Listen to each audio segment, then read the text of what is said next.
As a member of parliament, what is your primary duty? Is it to raise the issues of the people, or is it to talk about what the party tells you? Well, apparently, for the Arvind Kejriwal-led Aadmi party, it is supposed to be the latter. The Aadmi party has now replaced Raghav Chadha as the deputy leader of Rajya Sabha. Let us unpack this issue and the broader issue of internal party democracy today with Dr. Jayaprakash Narayan. Hello, sir. Hello, Aditya. Sir, in 1947, we got independence, right? We said that we want to be a democracy. We said that we want to be a representative democracy. Now, I have two-part questions to this. First of all, was it a mistake? Second, if not, is it a facade because there is no internal party democracy? The first part of the question, it was not a mistake. It was a courageous thing, right thing to do, because India was the first country in the history of the world where on day one, the nation embraced universal franchise, particularly given the mass poverty, illiteracy, very little democratic experience in the past 1,000 years, and the caste divisions. It was a very daring step, an extraordinary step. And it worked well in our favor. While we did not institute democracy in full measure, the right kind of democracy, we have many serious flaws. Undoubtedly, universal franchise gave a sense of equality in society, built the nation, and made equal opportunity as an aspiration which is universally accepted. There's a broad political consensus. And therefore, it's not a mistake. It's not a facade. Our democracy is real and robust, but it's very incomplete. And that's the reason why we are getting some good results, peaceful transfer of power, regular elections. Winners do not necessarily punish the losers because they lost an election. And elected governments are really in power. They exercise power. But otherwise, we reduced ourselves to a vote and shout democracy, voting with great gusto, and shouting and protesting all the time and asking for resignation of those in office. That definitely makes it somewhat dysfunctional and under-delivering in terms of performance. So I would not say it's a facade, but definitely there are certain elements, serious elements of undemocratic functioning, notably political parties, as you said. Whether you like it or not, parties mediate democracy.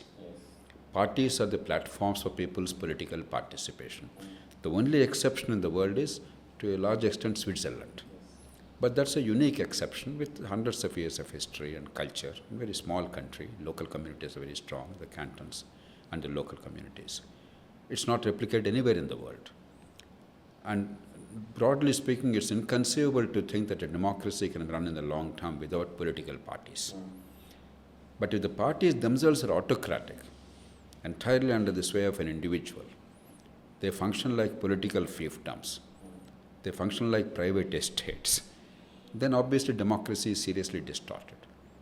So that part of it is true. Sir, you have been fighting for internal party democracy for 30 odd years now, right? Is this, and the most we have been able to do is probably disclosure of candidates' wealth, all of those things, right? This still seems like a dream. Is it a futile attempt to go for internal party democracy? Not at all. The problem is, had we designed our democracy better, in some respects we did well. Election Commission, the Finance Commission, and several other institutional elements which helped us eventually. Some were well designed, some were poorly designed. We just gave ourselves the vote universal franchise and freedoms. We didn't really think through the consequences of what happens if a structure is in a certain manner, if the design is in a different manner. There are certain consequences. Take Singapore. Lee Kuan Yew actually thought through every facet of society and state and built institutions that would deliver the best outcome for the people and that will ensure the ascendance of the best citizens, public-spirited, competent, honest citizens, ascending to the top. We have not bothered about that. We assumed that somehow, by a miracle, automatically the right kind of leadership, men and women of great public spirit, and men and women of great competence and great rational approach to decision making. We assumed that would automatically happen. And because we inherited the leadership of the freedom struggle, with all the aura and credibility and the sacrifice and the stature and the public trust, we assumed that that will always prevail. But that would not prevail. Freedom struggle, particularly under Mahatma Gandhi's leadership, an extraordinary leadership. Mahatma Gandhi comes only once in 1,000 years. Maybe even that is difficult.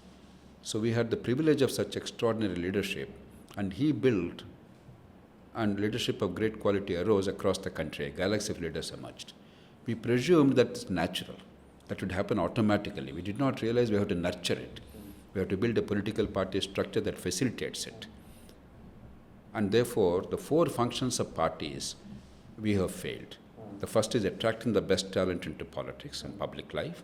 That means you're giving up your personal goals and desires, and you are looking for the collective good. It's a big decision for any individual. The second is that you have created conditions in which they rise to the top through ethical means, easy to understand but difficult to follow, honesty, don't bribe the voters, don't indulge in illegalities, immorality, etc. The second is even harder to understand and follow, rational means. Don't divide society, because politics is about uniting society. Don't use caste and other cards as a divisive things. At least keep them under check. And don't offer something at the cost of the future. Protect today's interests and tomorrow's interests, reconcile them. That is what rationality is about. So we have to allow them the rise in power, the best citizens, through these methods. We have completely failed in that. The third is provide clear and definitive alternatives to people in elections so that they know what they're voting for. Not merely human beings, individuals, but options, choices, policies. We are half good at it. It's not zero, but it's not anywhere near 100. The fourth is, once you are in office, you deliver on the mandate that you obtained and the promise that you made. Again, we are half good. We are not zero, but we are nowhere near 80. So the political party structure has failed us because we did not really bother about the political party functioning. So you mentioned structure and design and how it is important to how democracy functions. I want to take a step back. I want to understand the fundamental idea of democracy. When I'm voting in a democracy that is being negotiated by parties, am I voting for the party? Am I voting for the individual? As a citizen, what am I doing? Help me understand this as a citizen. The theory is they're voting for the representative. The party is merely a platform for political participation. The practice is 80% people vote blindly for the party. Yes. Because they make up their mind about which party they believe reflects their goals or their aspirations, their ideals, or which leader of a political party they trust. And in a country like India, the party and the leader are inseparable. Yes. And to be fair, that is increasingly the case even in the rest of the world. Yes. Take Britain. 50, 60 years ago, 70, 80 years ago, the leader and the party could be distinguished. Whereas increasingly, they have also evolved what some scholars call plebiscitary democracy, where the leadership is the one that actually garners the vote on behalf of the party. Party matters, but it's the leader and the party who are identified as one. And therefore, people sort of 80% vote for the party automatically. It's not that there's no floating vote, but that vote is not very substantial. In a country like India, it's much harder because we don't even know the name of the candidate. India is the only significant country in the world, if I'm not mistaken, where without a party symbol and people voting in most cases blindly for the symbol, there would not be even an election. Because most of our voters even today are not literate. A substantial number of the voters even today are not literate. So they can't even recognize the candidate. And candidates don't matter because candidates are parachuted often because of the money power they have, the pedigree they enjoy, whose son or daughter, mostly the son, and which caste they belong to. Not because of the public service they rendered, the credibility they enjoy in the society, and the trust that is enjoined. So in such a case, the candidate, while it may matter up to a point, in reality it's the party. So in our country, even you and I dare say, in most cases, we make up our minds about which party in the current situation we think is more likely to deliver what we believe is in the best interest, even the enlightened people. Yes. And oftentimes you don't even know who is the candidate of the party in the constituency. That's the reality. So, like you said, it's often the parties, right? Representative democracy is essentially a representation of the society that you're functioning in, right? Parties becoming fiefdoms of certain individuals, right? India as a society is hierarchical, it is casteist, patriarchal. The father is the head of the family. So then we assume that this man is the head of the party as well. He's the father of the party, right? Regional parties and or national parties for that matter. Do you think it's a political issue or it is a social issue, the way we are dealing with political parties? No, if you say it's a social issue, you can blame everything on society and do nothing to improve things. If it's a social issue, why constitution at all? Why democracy at all? So it's a very illogical approach, saying it's a social issue. Every society has strengths and weaknesses. Yes, we have certain elements of feudalism prevailing even today. But we must never forget that there are constitutional norms, there are societal norms. Politics, the design of the institutions and the operation of the institutions is a function of, it's a politics, which bridges the gap between the two. And without bridging the gap, you say this way society, things are like this only, is both status quoist and utterly insincere and very dangerous. So I don't accept its society. It's not that society does not require to be educated better, but it's the design of the institutions that makes society think better, more rationally. On that front, you talk about political parties, right? They also have an incentive to win, right? And you brought in, I wanted to bring this up because you also as well brought it. Britain is showing symptoms like this, like a party being synonymous to a leader and leader being synonymous to a party. America is showing symptoms like that. Do you think that for a political party, winning is much more important than internal party democracy? So for them, if they have to win and it is at the cost of internal party democracy, they will win it. I reject the conflation of the two. Winning elections is not counter to internal party democracy. Internal party democracy is not counter to winning elections. In fact, in many democracies, in most democracies actually, internal party democracy is a precondition for winning elections. Because if people are of a certain mood at a point of time, if their aspirations are of a certain kind, unless the leadership reflecting those views rises from the grassroots to the top, people are not likely to vote for the leadership. So even a case like Donald Trump, we all know how grotesque some of his behavior is and how violative of the democratic norms expected of a country like the United States his behavior is.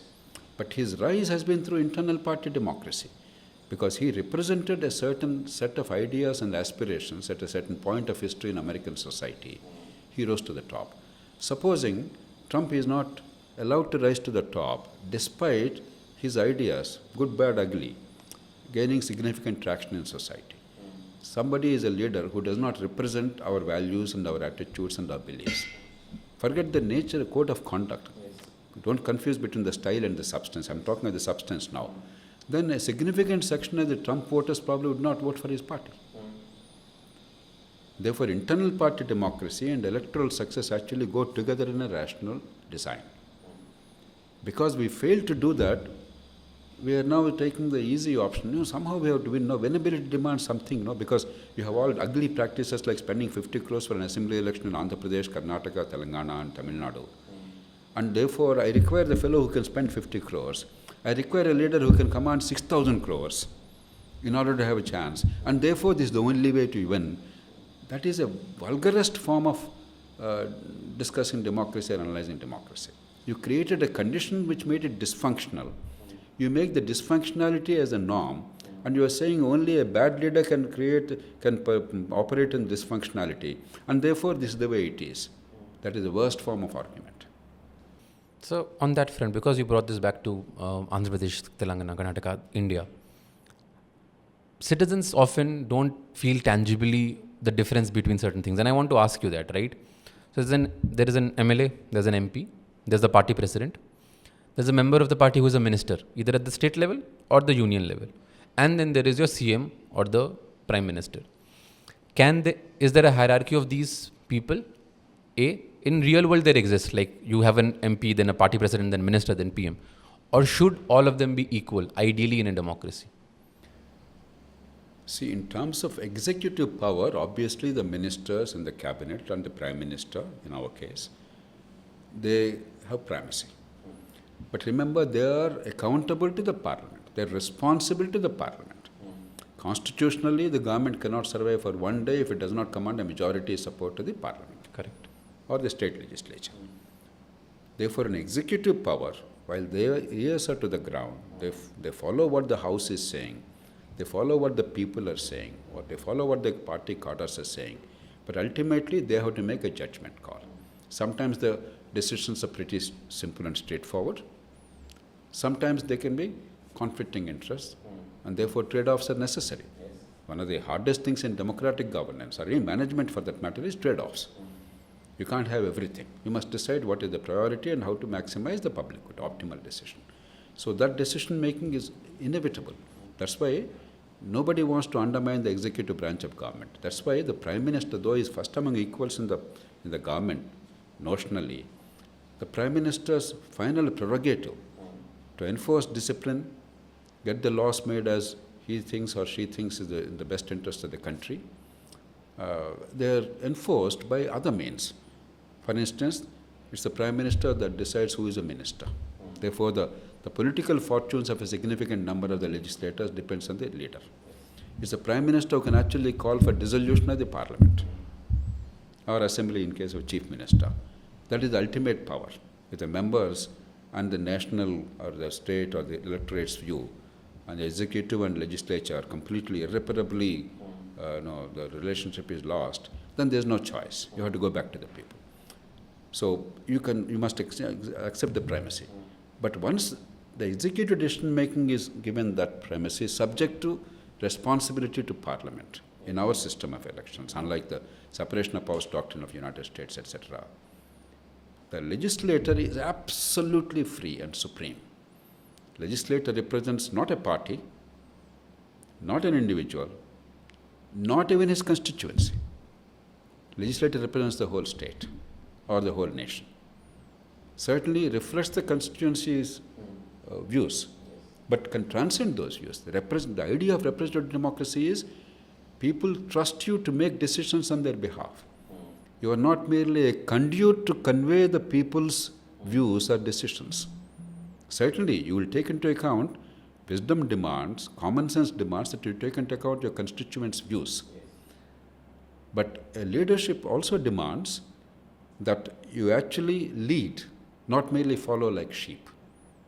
Otherwise, why not have direct democracy? Why not ask the people on every issue to vote locally and decide?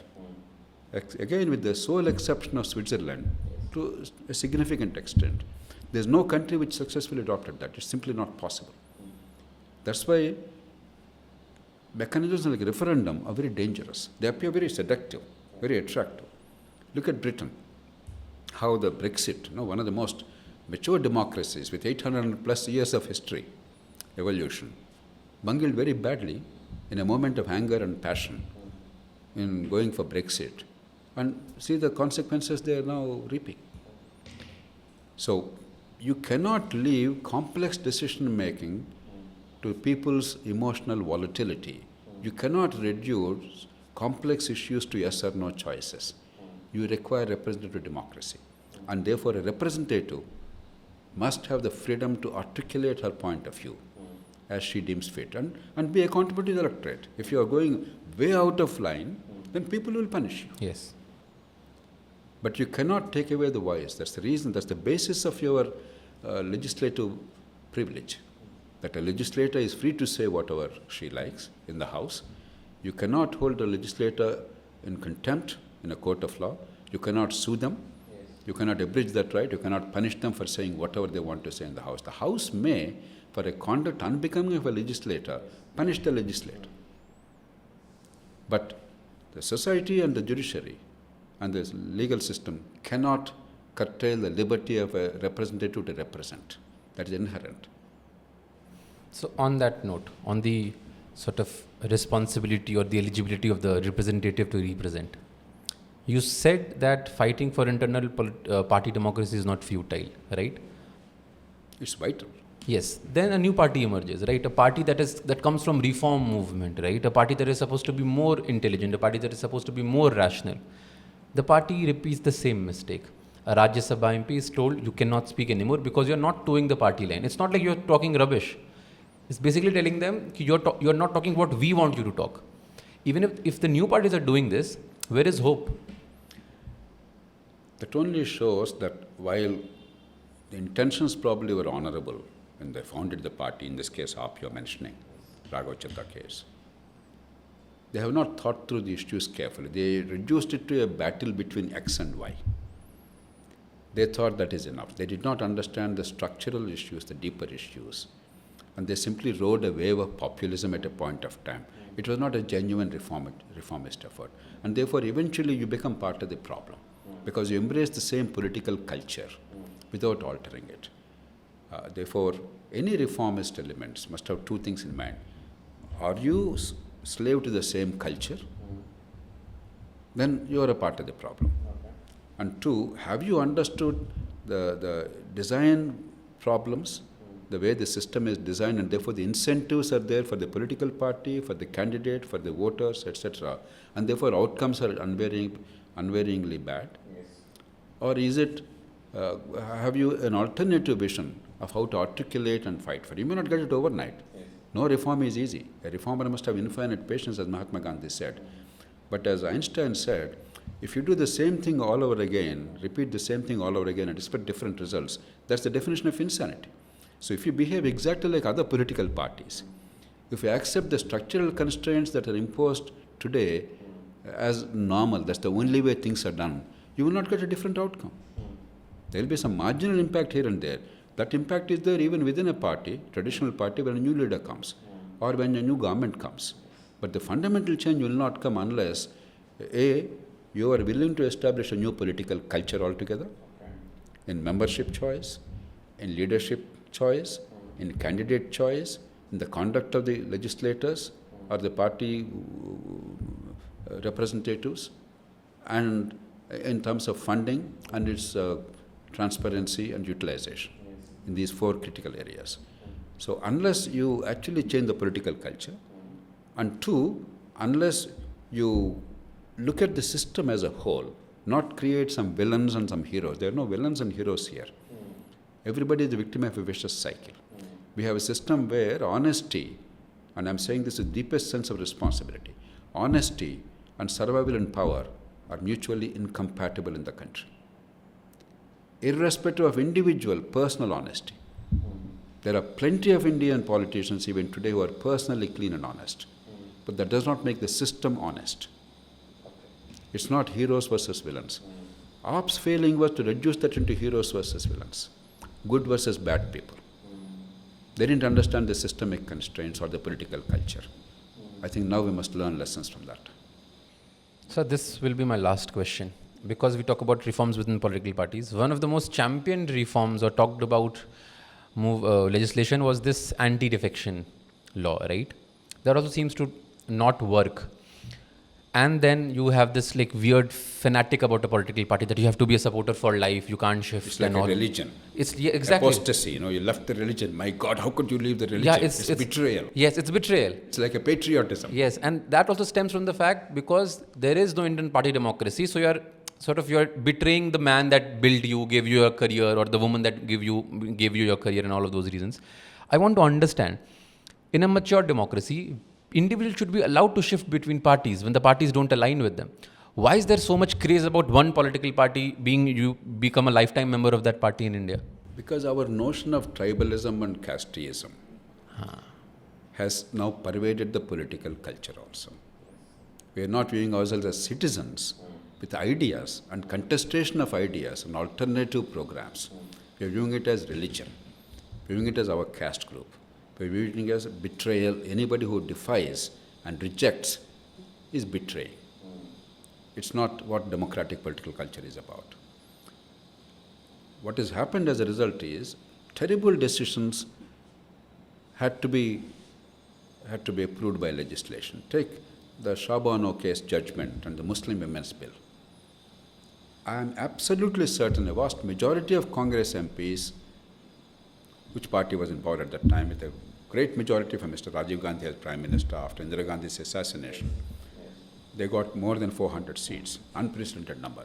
Almost a majority of voters, not quite majority, but 49.9% voters voted for Congress, the highest number any party got in the country so far. Now, bulldozing the parliament, using at the time, the 52nd Amendment of the Constitution and 10th Schedule, Rajiv Gandhi came up with a terrible law, Muslim Women's Bill. And members of parliament belonging to the ruling party, knowing full well it is wrong, they were forced to submit because otherwise the penalty is disqualification, losing the parliament membership. It was a terrible thing. People who are honorable like the former governor of Kerala, I think now governor of Bihar, Arif Muhammad Khan, they actually quit. Many people outside parliament, very distinguished Muslim intellectuals and public-spirited people, they pleaded with the government. And you see what happened as a consequence. The net result is the party tried to overcompensate, opened the locks of Ayodhya, organized a Kar Seva there, with the presence of the Home Minister of India, launched the next election campaign with the Prime Minister from Ayodhya. And the rest is history. Take another case, Justice Ramaswamy impeachment case. I don't want to go into merits and demerits of the case. The duly constituted Supreme Court committee examined it, held the person guilty, recommended to Parliament impeachment and removal. Again, for whatever reason, for fear of anti-defection law, the MPs were forced to submit to the will of the party high command, and therefore the impeachment motion could not be carried. So the signal that is sent is that in this country, no matter what happens, the judiciary will never be held accountable. It certainly is detrimental to India's democratic fabric. I can cite 100 examples like that. And what's happening in Telangana right now is a farce. Unless we have a sense of humor, it's very difficult to comprehend that or to deal with that. Somebody who is elected on Party A, and that person contested on behalf of Party B in a Lok Sabha election, officially, and has not changed the party. So it's a mockery. It only enslaved the members of the legislature to the party bosses. It only converted the parliament into loya jirga, not the forum for rational debate of free-thinking people. It has done all bad things. Therefore, if we want to persist with this, it's not a good idea to persist with it. If we still want to persist for whatever reason, limit it to only no confidence motion, the whip, party whip and disqualification, and budget approval. But even that is not enough because something bigger is required to be done in the country. And not only that, and give the power of advising, which advice is mandatory for the governor or the president to follow, to the election commission as in case of other disqualifications of legislators. But a bigger thing is, even if you don't have anti-defection law, the real fear of the MPs is your political future depends on the party boss. Party boss himself is an unelected authoritarian figure. And then whether you are the next candidate for elective office or not is entirely the party's gift. Without a party's platform, it's almost impossible for you to be elected. Independents practically near zero election. The few independents who get in the country in elections are the ones who are major party figures but denied a seat. Therefore, temporarily there was a rebellion. They get elected, go back to a party of this party, a party base. So really there's no space for independence in Indian political process. That's the truth. So if you are removed from the party, or if you are not given the ticket, the office, the opportunity to contest for elective office next time, it's a political death sentence. So even without defection. So ultimately, unless four things, like in German basic law, Article 21, it mandated after Hitler's experience, they realized internal democracy of the political party is vital to protect democracy in the country. Therefore, they said, in membership choice, member decides. People are free to decide. The leadership election by democratic ballot. Choice of candidate selection by the members, either directly by the members or the members' elected committees sitting and deciding who is their best candidate. And of course, the funding and transparency. These four cannot be private estates. A party is not a private entity. Yes, it's a registered society or organization, yes. But the moment you seek the vote of the people, the moment you seek power to legislate once elected to office, the moment you seek control over public purse, this is what a party, this is how a party is distinguished from any other organization. You and I can form any organization, but you don't have power over the public purse. You're not deciding the nation's fate. You're not making laws for the country tomorrow.